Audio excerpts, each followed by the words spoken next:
What's up with it, Raider Nation? It's your boy, Raider Honcho, and I'm back with a brand new video.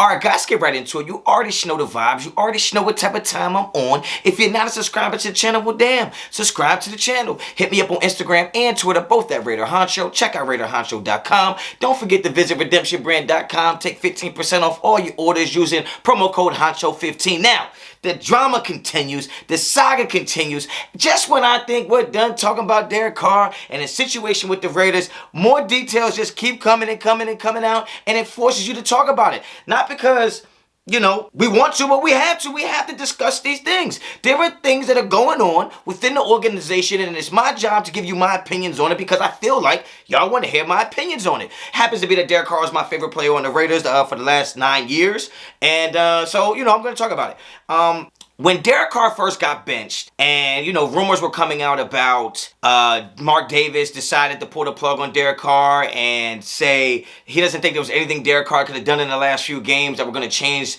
their positioning on Derek Carr, their feelings on Derek Carr. And I kind of thought that was a cop-out. I thought he was trying to stick up for the coaching staff because I think that although Davis might have felt like he's not the guy, I don't know if that would have changed him being benched or not. I think McDaniels would have had to have some type of hand in that decision, some type of voice in that decision.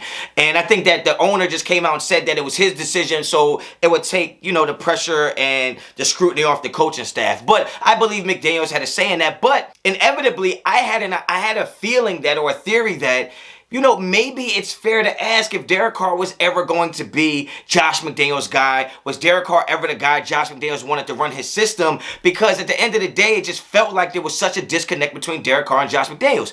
And now you're seeing more and more details come out, more and more statements come out, more and more things that are being leaked to the media, which I knew what was going to happen because of David Carr. Once David Carr opened Pandora's box of, I'm going to air out the organization, I just knew this was going to be a bad idea because I think it was going to have an effect where now, well, you want to talk about us? Well, shit, we'll talk about you. We'll talk about Babe Bro. You know what I'm saying? So I think now you're hearing things come out of the organization, maybe not because of the David Carr stuff, but it feels like it's almost like retaliation and just, you know, what's going to happen once you open Pandora's box. You can't control what comes out of it.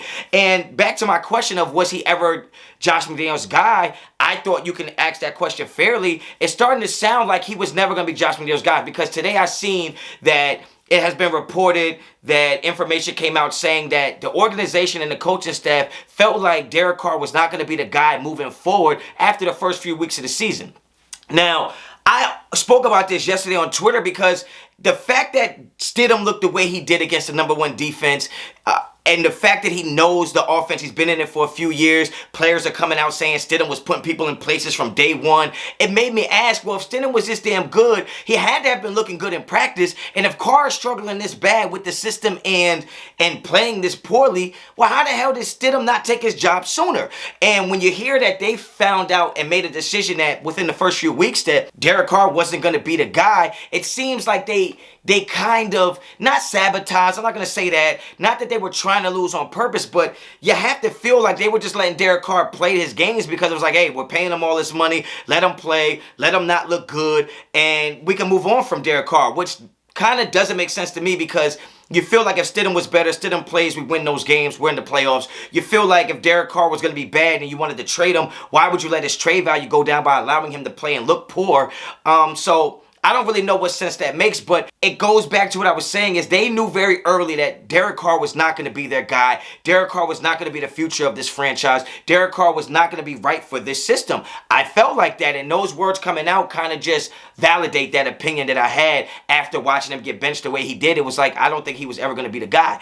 And they knew within weeks that he wasn't going to be the guy. And it also is coming out that they felt like the coaching staff and maybe players felt like Derek Carr wasn't taking accountability for his share of blame when it came down to those close losses. Now, To me, it sounds like you're saying we lost games and Derek Carr was just out here like, nah, it wasn't my fault. Y'all should have been doing this. Y'all should have been doing that. Now, I understand how that's ironic because I feel like I didn't put all the blame on Derek Carr. I thought there was enough blame to go around. I know I get killed for just saying Derek Carr is perfect. It was defense, defense, defense. That's not how I've been. That's just the narrative. What I've actually said is Derek Carr has his share of blame in the troubles that the Raiders have been having. I just feel like he wasn't the biggest issue. The Raiders have a lot of issues. I feel like Derek Carr wasn't the biggest issue. I felt like defense was the biggest issue, but I understand with Derek Carr's contract that moving on from that money allows you to fix the biggest issue. I just wanted people to admit that there was a bigger issue than Derek Carr. But going back to the quote of accountability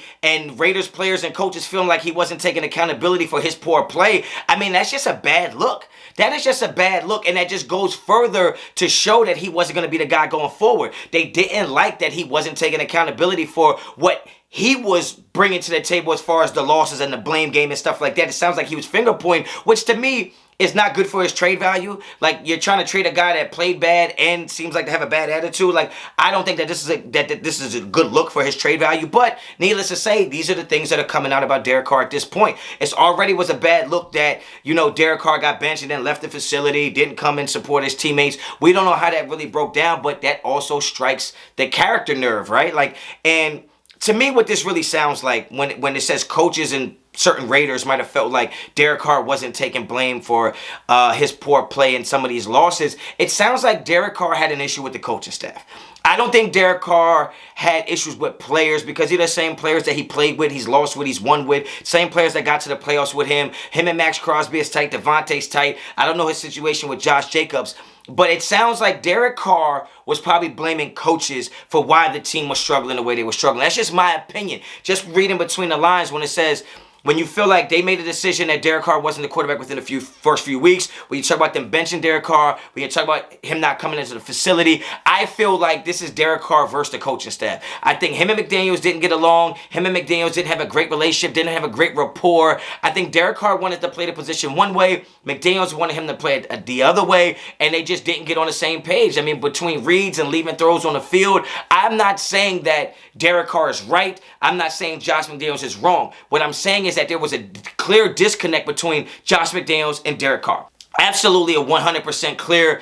It was just clear as day. You saw it didn't even feel like Josh McDaniels was coaching Derek Carr. It just seemed like he was just like, yo, you effed up. You effed up on that. You effed up on that. When you see him talking to Stidham, you can see the relationship. You can see the rapport. You can see the continuity. You can see the chemistry there that you just never saw with Derek Carr. So, I mean, looking at everything that's coming out now, it's just, it was clear as day that Derek Carr wasn't going to be here in the future for the McDaniels tenure. He wasn't McDaniels' guy. They made that decision very early in the season. Now, my question is that if you made that decision early in the season and Stidham looked the way he looked, if you really wanted to win ball games, why not let Stidham play? I understand the trade stuff like that, but if you're in the business of winning games and we lost 6-7 games that we should have won, that everybody's out here saying if Stidham had played, we would have won. Well, goddamn, why the hell didn't Stidham play? I want to win games. I've always said I'd rather win with any other quarterback than lose with Derek Carr. I've always said that. Some of you don't want to hear it. Some of you guys don't want to accept it. That is my truth. And if we could have won with Stidham, I would have much rather win with Stidham than lose with Derek Carr all those games. I want to play in the postseason. I want to have a chance to get to the dance. I want to have a chance to go in and get the crown. That's just me. So all these things that are coming out, I don't know if it's David Carr's fault, but it's just a coincidence that as soon as David Carr starts talking about the franchise and the organization starts to talk about Derek Carr. I want you guys to get down in the comments. Let me know what you think. Do you feel like it's going to hurt his trade value? Do you feel like there's credence to it? Do you feel like there's validity to the stuff that's going on? And does this make you look at Derek Carr any different? Get down in the comments and let me know what you think. If you like the video, like the video. You like the content on this channel, please subscribe to the channel. Hit me up on Instagram and Twitter, both at Honcho. Check out RaiderHoncho.com. Visit redemptionbrand.com. Use promo code Honcho15. Till the next time, as always, Raider Honcho out.